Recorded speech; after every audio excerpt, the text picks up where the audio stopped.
आरो बेवहाय रायजो राजाफ्रा खावलायनाय हिसाबै माखासे फसंथान गायसननांगौ होनना बुंनायाव बेवहाय मोनसे 50 लाखनि अडिटोरियाम एबा कमिउनिटि हल गायसननायनि बाथ्रा बुंदोंमोन आरो बेखौ अलरेडि सेंसन जानानै फैबाय आरो बेखौ जोङो दिनै अन्थाइ खाम्फा गायसनबाय आरो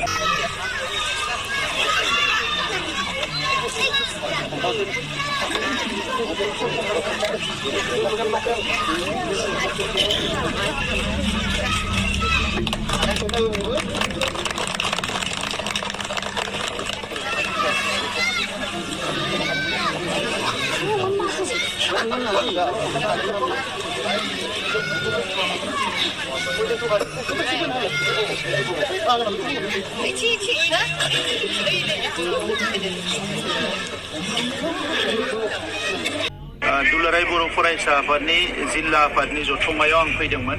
आरो बेवहाय रायजो राजाफ्रा खावलायनाय हिसाबै माखासे फसंथान गायसननांगौ होनना बुंनायाव बेवहाय मोनसे 50 लाखनि अडिटोरियाम एबा कमिउनिटि हल गायसननायनि बाथ्रा बुंदोंमोन आरो बेखौ अलरेडि सेंसन जानानै फैबाय आरो बेखौ जोङो दिनै अन्थाइ खाम्फा गायसनबाय आरो थाबैनो बे सिजौगुरि ओनसोलनि खाथि खाला थानाय जोंनि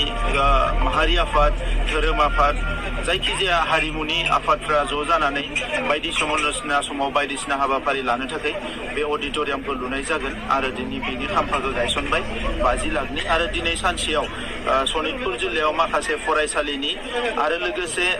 बाथौ धोरोमनि गुबुननि फसंथानफोरनि अन्थाइ खाम्फा गायसननाय जागोन जायफोर अलरेडि सेंसन जाबाय आरो दिनै बेवहाय आङो सनितपुर जिल्लायाव भालुकपुङाव डिस्ट्रिक्टनि ब्रह्म धोरोम आफादनि मोनसे थावनि बेवहाय बिथांमोना अफिस आरो बायदिसिना लुनायनि थाखाय एप्लिकेसन होदोंमोन आरो बेवहायबो 20 लाख रां हरनायनि थाखाय फोसावदों सनितपुर आरो बिश्वनाथ बे मोननै जिल्लाया बिनि मेक्सिमाम पार्टआनो बड'लेण्डआव सरजाबनायनि जि प्रसेस सोलिगासिनो दङ बेवहाय गामि सोसननाया अलरेडि 60 जालांबाय माखासेया प्रसेसआव दङ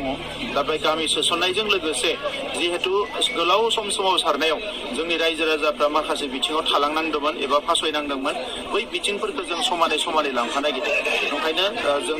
लाइमोनफोरजों बेवहाय माखासे खामानि मावगोन लाइमोनफोर जौगानायनि आइजोफोर जौगानायनि सोलोंथाइ जौगानायनि समाजारि आरो रांखान्थि जौगानायनि हाबाफारिफोरखौबो समान लांफानो थाखाय जोङो माखासे एजेन्डा बानायदों आथिखालाव नैबे सा धेकियाजुलि ओनसोलाव थानाय गोबांथार बर' रायजो राजाफ्रा बेबायदि लामानि बेबायदि मोजां थासारि नङैजों हान्थिनानै जिउ खुंनो गोनां जादों दा बिनि सायाव नोंथाङा आङो बै जथुम्मायाव फैनाय समाव फोसावलांनाय हिसाबै गंथाम बेवहाय दंफांनि दालां दङ बेखौ पाक्का दालां खालामनायनि थाखाय आङो थिग खालामबाय आरो स्किमखौ एप्रभेल जानायनि लामायाव हयथ' मार्चनि जोबनाय फारसे जोङो बेखौ स्टार्ट खालामनो हागोन खामानिखौ आरो लामा जाय जानांगौ बे लामाखौ लानानै आं दिनैबो फिन मन्त्रि बिथांजों रायज्लायबावदों आरो मन्त्रि बिथाङा खोथा होदों जे नैबे बाजेट सेसन जानायनि उनावनो बे लामाखौ बानायगोन होननानै खोथा होदों दा बे हिसाबै आंबो मिजिंथिदों जे बिथाङा लामाखौ बानायगोन आरो आसाम सरकार बिटिआर सरकार मोननैजों लोगो नांनानै धेकियाजुलि ओनसोलनि रायजो राजाफोरनि जौगानायनि खामानिखौ जोङो जोबोद गोबारैनो मावलांगोन होननानै सानदों सिजौगुरि आमारा खामफ्राम सेन्टार বুলি কয় নিখিল বড়ো ছাত্ৰ সন্থা জিলা কমিটিৰ অধিৱেশনলৈ আহিছিলোঁ আৰু তাত বহুতখিনি এপ্লিকেশ্যন ৰাইজে দিছিলে তেখেতসকলৰ বিভিন্ন অভাৱ অভিযোগবিলাক লৈ পেলাই আৰু তেতিয়া মই ঘোষণা কৰিছিলোঁ এই বৃহত্তৰ অঞ্চলৰ ৰাইজৰ মেল মিটিং কৰাৰ কাৰণে কেতিয়াবা ছেমিনাৰ ৱৰ্কশ্বপ আমাৰ ধৰ্মীয় অনুষ্ঠানেই হওক বা সামাজিক অনুষ্ঠান ছাত্ৰ সংগঠন সাহিত্য সভা সকলোৰে সুবিধাৰ কাৰণে কমিউনিটি হল বা অডিটৰিয়াম নিৰ্মাণ কৰিব লাগে 50 লাখ টকা ঘোষণা কৰিছিলোঁ আৰু আজি ইয়াৰ আধাৰশিলা স্থাপন কৰিলোঁ আমাৰ মন্ত্ৰী অশোক সিংহল ডাঙৰীয়া এই এৰিয়াৰে বিধায়ক হয় কিন্তু তেখেতে আজি আমাৰ এছেম্বলি চলি আছে কাৰণে আহিব পৰা নাই মই তেখেতৰ লগত কথা পাতিছোঁ আজি ইয়াৰ আধাৰশিলা স্থাপন হ'ল আৰু আমি চেষ্টা কৰিছোঁ 1 মাহৰ ভিতৰতে কাম আৰম্ভ হ'ব লাগে আৰু ধুনীয়াকৈ এটা অডিটৰিয়াম নিৰ্মাণ হয় ইয়াৰ বাহিৰে আজি বাথৌ মন্দিৰৰ আধাৰশিলা স্থাপন কৰা আৰু বিভিন্ন স্কুলত আমি 2 লাখ টকা দিছোঁ অলপ স্কুলবিলাক মেৰামতি কৰা ভালকৈ বনাই ল'ব পাৰে ইয়াৰ কাৰণেও কিছুমান জাগাত আধাৰশিলা স্থাপন কৰা হ'ব আৰু মই এই যোৱা সভাত অহা সময়ত নিখিল বড়ো ছাত্ৰ সন্থাৰ অধিৱেশনত তেতিয়া ঘোষণা কৰিছিলোঁ 3টা ইয়াত মই উডেন ব্ৰিজ দেখা পাই গৈছিলোঁ 3টা উডেন ব্ৰিজটো ৰিপ্লেচ কৰাৰ কাৰণে ইতিমধ্যে আমাৰ এষ্টিমেট বনোৱা হৈছে আৰু যিটো অতি শীঘ্ৰে কাম কৰা হ'ব আৰু এই ৰাস্তাটো যিটো আমাৰ খামফাম চেণ্টাৰলৈকে অহা ৰাস্তাটো মন্ত্ৰী মহোদয়ে সেইটো নিৰ্মাণ কৰিম বুলি কথা দিছে এই হিচাপে মই আশা কৰিছোঁ